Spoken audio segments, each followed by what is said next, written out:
Bismillahirrahmanirrahim. Assalamu alaikum students. Hope you all will be fine and safe at home.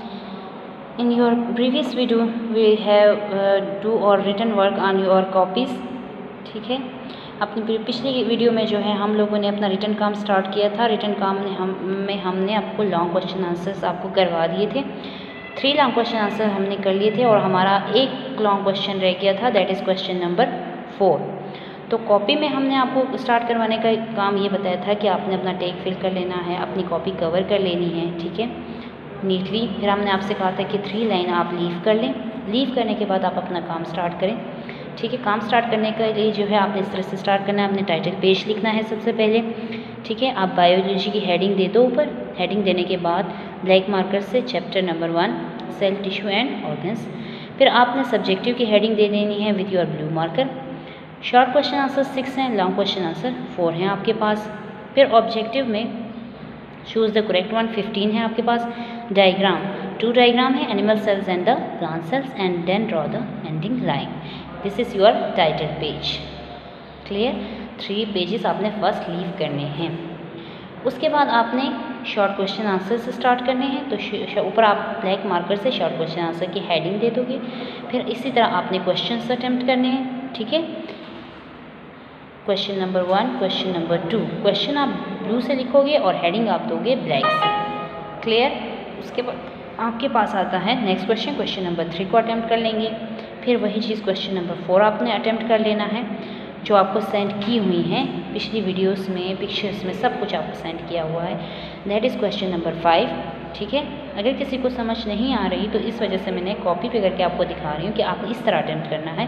Question number 6 जो है वो आपके पास है define organ system. Black से आप हेडिंग दे दोगे and then write the answer. Answer लिखने के बाद आपने जब आपके 6 शॉर्ट क्वेश्चन कंप्लीट हो जाएंगे तो आपने ड्रॉ करनी है अपनी एंडिंग लाइन। अब जितना भी पेज रह गया है उसको आपने लीव कर देना है, छोड़ देना है। उसके बाद आपने आ जाना है न्यू पेज पे। न्यू पेज पे आपका जो है आप हेडिंग दोगे लॉन्ग क्वेश्चन नंबर 1 की, लॉन्ग क्वेश्चन आंसर्स की। इसी तरह क्वेश्चन आप लिखोगे ब्लू से और फिर आप जो है ब्लैक से सिर्फ जस्ट हेडिंग दोगे, और जो आपके मार्कर वर्ड हैं वो आपने इस तरह मार्कर से लिख लेने हैं, ठीक है, जस्ट मार्कर से, प्रोमिनेंट जो वर्ड हैं आपके। उसके बाद जो है आपका यहाँ तक कंप्लीट हो जाएगा एक क्वेश्चन, तो उसके बाद आप एंडिंग लाइन ड्रॉ कर लोगे।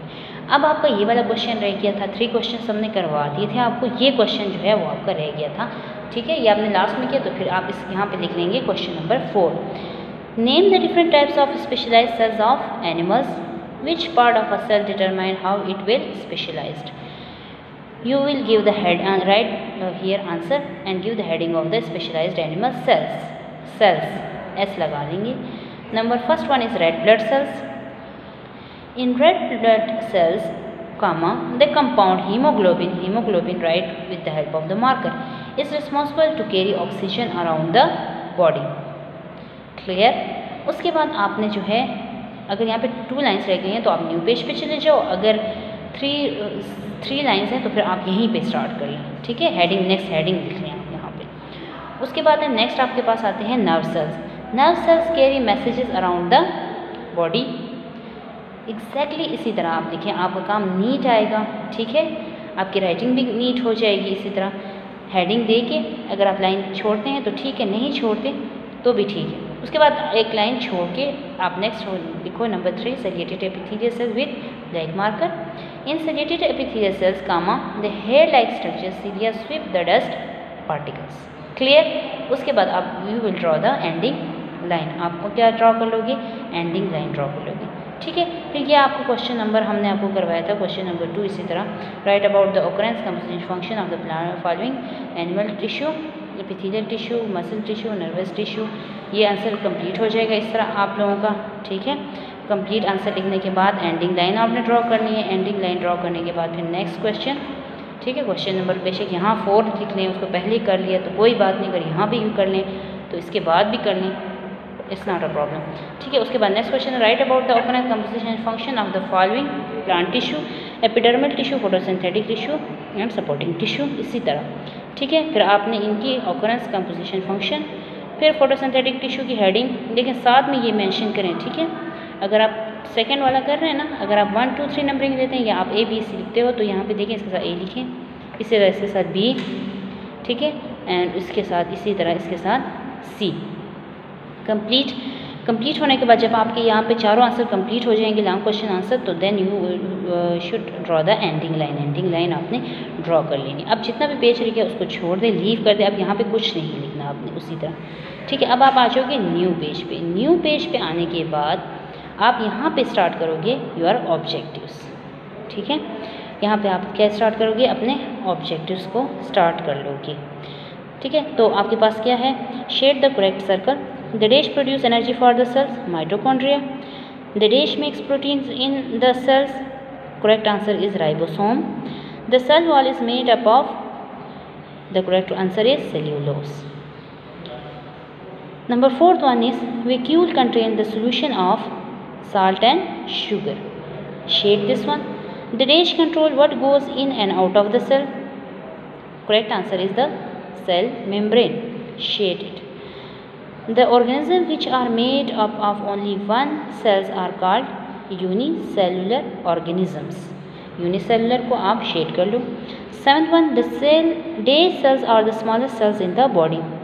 Correct answer is brain cells. Shade यहाँ पे शेड कर लेंगे।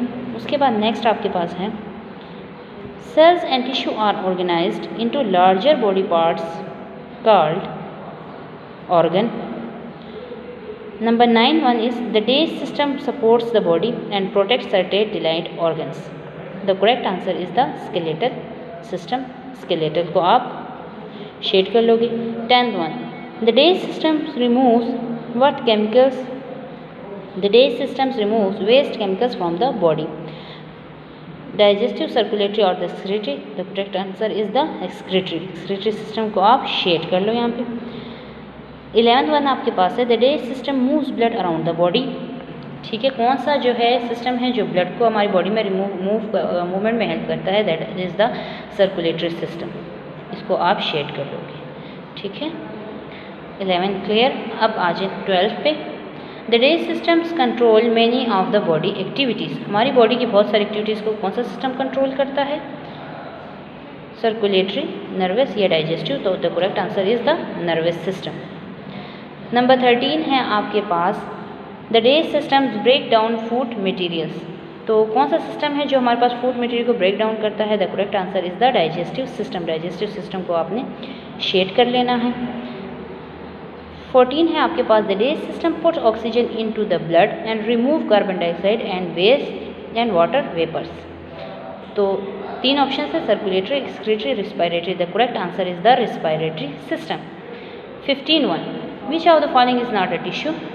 The correct answer is the stomach, ठीक है। बोन, स्टमक और blood. The correct answer is the stomach. Stomach को आप शेड कर लोगे। आपने जो है ऑब्जेक्टिव इसी तरह नीट एंड क्लीन आपने करने हैं, यानी आपने देखें इसी तरह स्टार्ट कर लेना है। एक ऑब्जेक्टिव लिखें, उसके बाद एक लाइन लीव कर लें।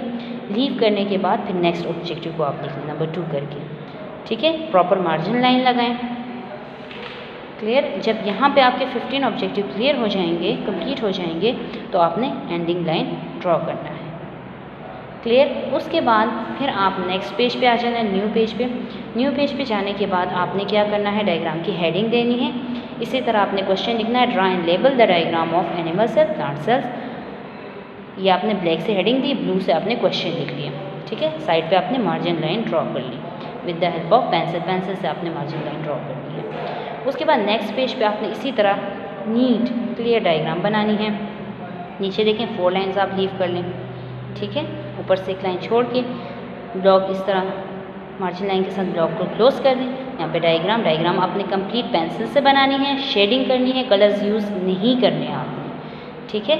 ये आपकी डायग्राम हो जाएगी। एनिमल सेल की डायग्राम आप ड्रॉ कर लोगे। इसके लेबलिंग में क्या है, cell membrane, cytoplasm, nucleus, vacuole and mitochondria.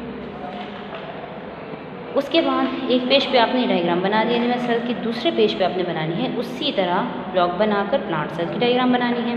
Side पे मार्जिन लाइन, लास्ट में आपने 1, 2, 3 एंड 4 लाइन लीव कर लेना है। ऊपर एक लाइन, रेड लाइन के ऊपर लाइन, फिर यहाँ से आप क्लोज कर लोगे ब्लॉक को, यहाँ रेड मार्जिन लाइन के साथ क्लोज कर लोगे। ये आपकी मार्जिन लाइन है, ठीक है। उसी तरह फिर आपने यहाँ पे डायग्राम बनानी है। इस डायग्राम को बनाने के लिए देखिए आपने कितनी लाइन्स यूज़ करनी है, 1, 2, 3, 4, 5 एंड 6 लाइन। यहाँ तक आप लाइन ड्रॉ कर लोगे। रूलर की हेल्प से। बीच में आप 3 या 4 सेंटीमीटर का गैप दोगे, इससे ज़्यादा आपने गैप नहीं देना, ठीक है। फिर आप वैक्यूल को सही से ड्रॉ नहीं कर पाओगे, ठीक है। ये आपका क्या है, न्यूक्लियस है, ठीक है। इस तरह इसको ड्रॉ कर लें बीच में लाइंस लगा के, ठीक है। फर्स्ट क्या है, सेल वॉल है इसका, second nucleus, third one is vacuole, fourth one is cytoplasm, chloroplast and cell membrane. Clear. इसी तरह आपने नीट लिख देना है, आपने शेडिंग कर लेनी है, ठीक है। आप इसको भी डार्क डार्क शेड कर सकते हो या इसको खाली भी छोड़ सकते हैं, इसको शेड भी कर सकते हैं। जब ये कंप्लीट हो जाएगा तो यहाँ तक आपका कॉपी का काम कंप्लीट हो जाएगा। तो अब जितना भी आपको ये कॉपी पे मैंने अभी काम करवा दिया है, यही आपका टास्क है। जस्ट उसमें आपके पास सिर्फ 2 क्वेश्चंस हैं जो आपने बुक पे करने हैं, बाकी का सारा काम आपने कॉपी पे करना है। अगर आपने एक दफ़ा भी इस तरह काम कर लिया है नीट एंड क्लियर, तो आपका काम हो गया, बस आपका टास्क भी कंप्लीट हो गया। यहाँ पे जस्ट देखिए 2 चीज़ें आपने बुक पे करनी है, एक ये do on book page number 12 पे करना है, और एक ये वाला question number 4 do on book page 12, ये आपने बुक पे करना है, ठीक है।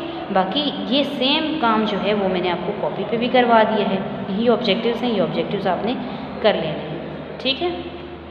ये ऑब्जेक्टिव्स आपने कॉपी पे इसी तरह करना है, और काम कैसे करना है वो मैंने आपको समझा दी कि आप इस तरह से करना, ठीक है। अगर आपने एक दफ़ा कॉपी पे काम कर लिया है नीट एंड क्लीन, तो आपका टास्क भी हो गया है और आपका नीट का कॉपी का काम भी हो गया है।